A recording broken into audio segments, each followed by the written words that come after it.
My mom is in the army, my 8-year-old daughter Maya told the mean HOA lady. Patricia just laughed and said, "Sure she is, sweetie. Your mom probably just cleans offices." 3 days later, I walked into the HOA meeting wearing my full military uniform. Patricia's face went white. Before watching full story, comment below from where you watching. Also like and subscribe for more stories. My name is Sarah Johnson, and I'm a single mom raising my 8-year-old daughter Maya in Sunset Hills, a fancy neighborhood with perfectly cut grass and houses that all look the same. Maya is the light of my life, a smart, funny little girl with big brown eyes and braids that bounce when she runs. We're both black, and sometimes that makes things harder in our mostly white neighborhood. I work as a master sergeant in the army, but I've been on leave for the past month dealing with some family stuff. Most of our neighbors are nice enough, but there's one woman who makes our lives difficult. Her name is Patricia Hendricks, but Maya and I call her HOA Karen when we're alone at home. Patricia is the HOA president and thinks she owns the whole neighborhood. She's a tall, thin white woman in her 50s with short blonde hair that never moves even in the wind. She wears designer clothes and carries herself like she's royalty. The problem is she seems to have a special interest in our family, and not the good kind. It started small. First, she complained that Maya's bike was improperly parked in our driveway. Then she said our garden gnome was not in keeping with neighborhood standards. Every week, there was a new HOA violation notice in our mailbox, signed with her perfect handwriting. "Mom, why does that lady hate us?" Maya asked one evening as I read another notice about our trash cans being out too early. "She doesn't hate us, baby," I said, though I wasn't sure I believed it myself. Some people just like rules a lot. But deep down, I knew it was more than that. Patricia never seemed to bother the Johnsons next door, even though their teenager left his car parked on the grass. She didn't care when the Millers painted their fence without HOA approval. It was always us getting the notices. Things got worse when Maya started playing with the other kids at the neighborhood playground. I was happy she was making friends, but Patricia had other ideas. One Saturday afternoon, I was watching Maya play from a bench when Patricia marched over, her high heels clicking on the pavement like a warning. "Excuse me," she said in that fake sweet voice she used when she wanted to be mean. "I need to speak with you about your daughter." "What about her?" I asked, keeping my voice calm even though my heart was beating faster. "Some of the parents have expressed concerns about her behavior." I looked over at Maya, who was laughing and going down the slide with 2 other kids. She was being perfectly normal, just a happy kid playing. "What behavior exactly?" I asked. Patricia pursed her lips. "Well, she can be quite loud. And yesterday Mrs. Thompson said she saw her climbing the fence around the tennis court." I knew Maya hadn't climbed any fence. She was scared of heights and wouldn't even climb the monkey bars without help. "I think there might be some confusion," I said. "Maya doesn't climb fences." Patricia's smile got tighter. "Are you calling Mrs. Thompson a liar?" "I'm saying my daughter didn't climb your fence." She looked me up and down like I was something unpleasant she'd stepped in. "Maybe if you spent more time supervising her instead of just sitting here, these problems wouldn't happen." I felt my face get hot, but I kept my voice steady. "Maya is well supervised and well behaved. If you have a real complaint, put it in writing like the HOA rules say." Patricia's face turned red. She wasn't used to people standing up to her. She spun around and walked away, her heels clicking even louder. As weeks went by, Patricia got bolder. She started following us when we walked to the mailbox. She'd drive by our house slowly, like she was looking for problems. She even had the nerve to tell Maya she couldn't use the sidewalk chalk because it was defacing community property. But Maya was braver than I was sometimes. One day, Patricia caught her drawing hopscotch squares on our driveway, our own driveway. "Young lady, you cannot draw on that concrete," Patricia said, hands on her hips. Maya looked up from her chalk drawing. "It's our driveway. My mom pays for it." "This entire neighborhood has standards," Patricia snapped. "Your mother should teach you to respect community rules." That's when Maya stood up, all 4 feet of her, and looked Patricia right in the eye. "My mom is in the army," she said proudly. "She fights bad guys and protects people. She knows all about rules." Patricia laughed, actually laughed out loud. It was a mean, cold sound. "Oh, sweetie," she said in that fake nice voice. "Lots of people say they're in the military. Your mom probably just works on base somewhere, maybe in the kitchen or cleaning offices." Maya's face scrunched up with anger. "She doesn't clean offices. She's a soldier." "Sure she is," Patricia said with another laugh. "Run along now and clean up this mess." I watched this whole thing from the window, and my heart broke seeing my daughter's face. Maya came inside with tears in her eyes. "Mom, that mean lady doesn't believe you're a soldier," she said, climbing into my lap. I hugged her tight. "It doesn't matter what she believes, baby. We know the truth." But inside I was furious. Making fun of a little kid was one thing, but disrespecting my service? That crossed a line. Things came to a head 3 days later. I was out of town for a day taking care of some military paperwork, and Maya was staying with Mrs. Chin next door. Mrs. Chin was a sweet old lady who loved Maya like her own grandchild. When I got home that evening, Mrs. Chin was waiting for me with a worried face. "Sarah, something happened today," she said. "That woman Patricia came by looking for you." "What did she want?" "She had some papers. Said there were new HOA rules about residents who make false claims about their employment. She wanted to know where you really worked." My blood ran cold. "What did you tell her?" "Nothing. It's none of her business." But Sarah, she seemed really angry. She kept saying something about people who lie about being in the military. I felt sick. Patricia was now openly questioning my service, and she was doing it when I wasn't even there to defend myself. The next morning I found a new notice in my mailbox. This one was different. It wasn't about trash cans or garden gnomes. It was titled Community Standards Violation False Claims. The letter accused me of misrepresenting military service, and said that if I couldn't provide adequate proof of my military status within 48 hours, I would face additional community penalties. I stared at that letter for a long time. Then I started laughing, not because it was funny but because Patricia had just made the biggest mistake of her life.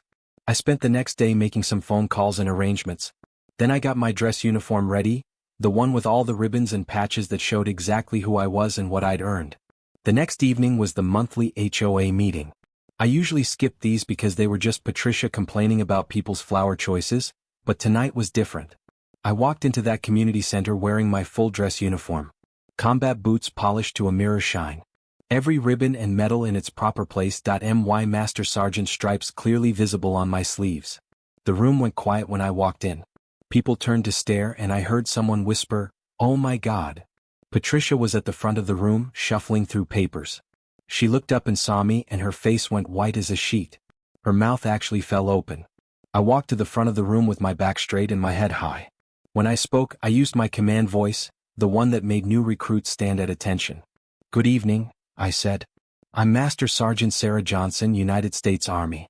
I believe there was some question about my military service." Patricia tried to speak but nothing came out. She looked like she was seeing a ghost.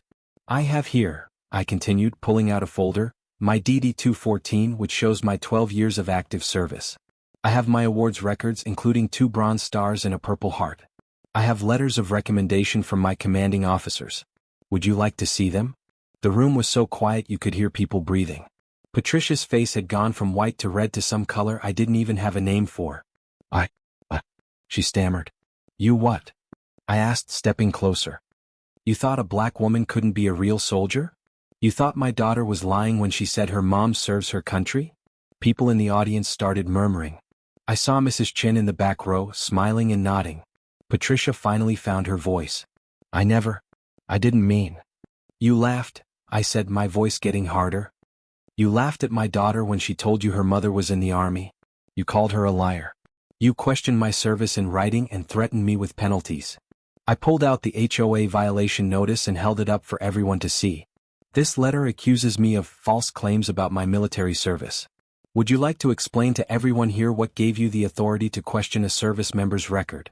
Patricia's carefully controlled image was falling apart. Her perfect hair was starting to stick to her sweaty forehead, and her hands were shaking. There was a misunderstanding," she said weakly. "A misunderstanding?" I laughed, but there was no humor in it. "You've been harassing my family for months. Violation notices for made-up problems. Following us around the neighborhood. And when my 8-year-old daughter tried to defend her mother's honor, you laughed at her."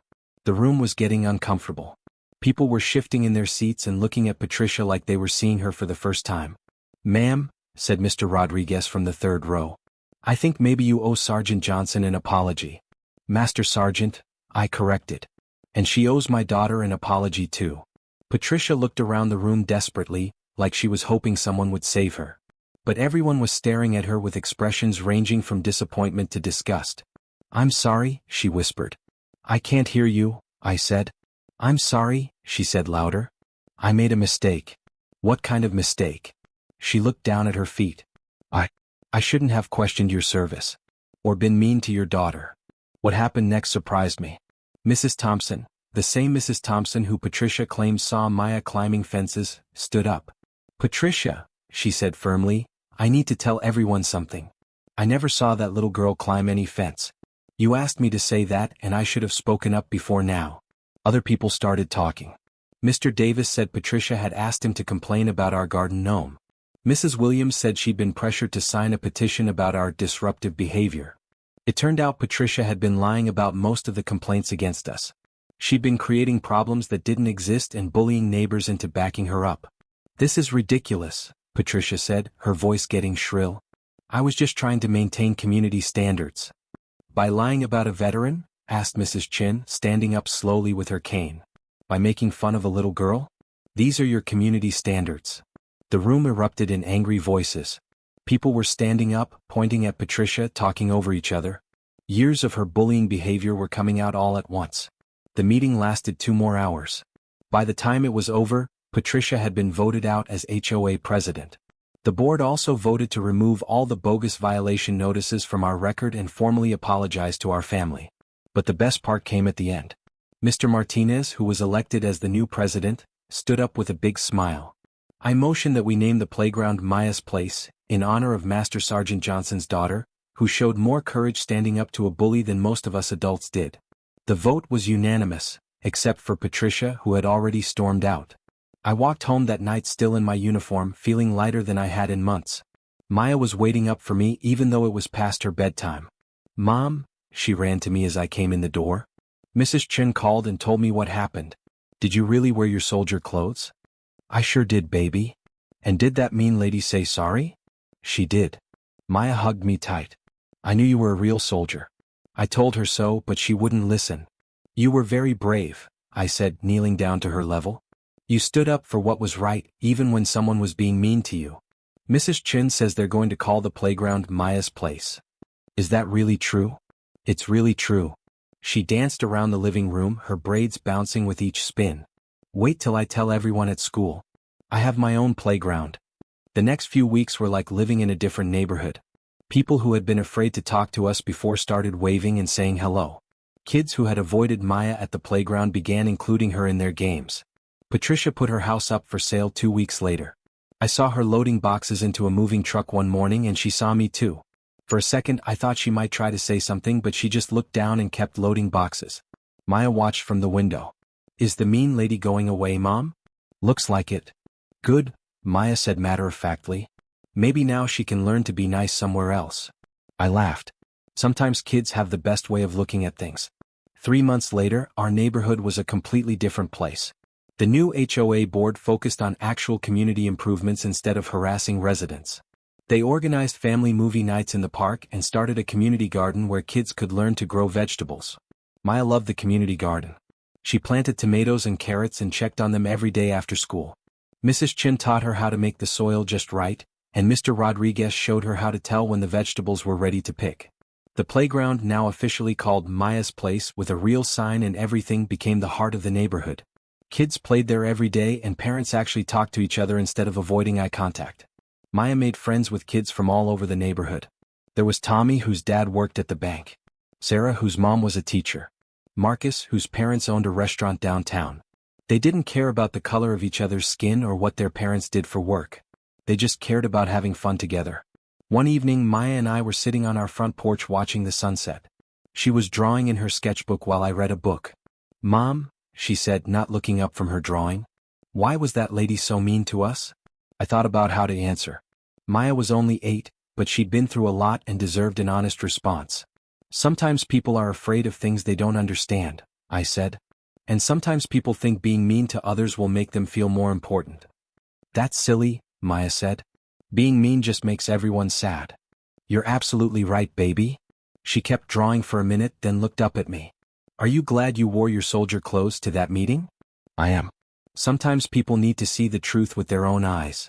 And sometimes little girls need their moms to stand up for them.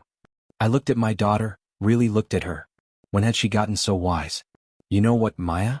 Sometimes moms need their little girls to stand up for them too. She smiled that bright smile that made my heart melt every single time. We make a good team, don't we, Mom? The best team in the world. 6 months after the HOA meeting, I got orders for a new assignment. For a while, I worried about whether to take Maya away from the new life we'd built. But she surprised me again. Mom, if you need to go be a soldier somewhere else, I want to come with you, she said when I told her about the assignment. But can we come back and visit Maya's place sometimes? Of course we can, baby. Good. And next time someone is mean to us because they don't understand, I'm going to tell them about how you stood up to the HOA Karen. I laughed. HOA Karen? Maya giggled. That's what Mrs. Chen calls her now. She says it fits perfectly. We moved to our new assignment 3 months later, but we kept the house in Sunset Hills as a rental property. Every few months, we drive back to visit our friends and so Maya can play at Maya's place. The neighborhood is thriving now. Property values have actually gone up since the community became friendlier and more welcoming. The new HOA focuses on bringing people together instead of tearing them apart. Patricia's old house was bought by a lovely family with 3 kids. The father is a Navy veteran, and when Maya heard that, she marched right over to welcome them to the neighborhood. My mom's in the Army, she told the new neighbor kids proudly. She's a master sergeant and she has medals for being brave. That's so cool, said the youngest boy. My dad was on a submarine. And just like that, Maya had 3 new friends. I stood watching from our old front yard, remembering that day when Patricia laughed at my daughter for being proud of her military mom. If she could see us now, I think she'd understand that respect isn't something you can demand, it's something you earn by treating others with dignity and kindness. Maya ran back to me, her new friends in tow. Mom, can we show them the garden? And the playground?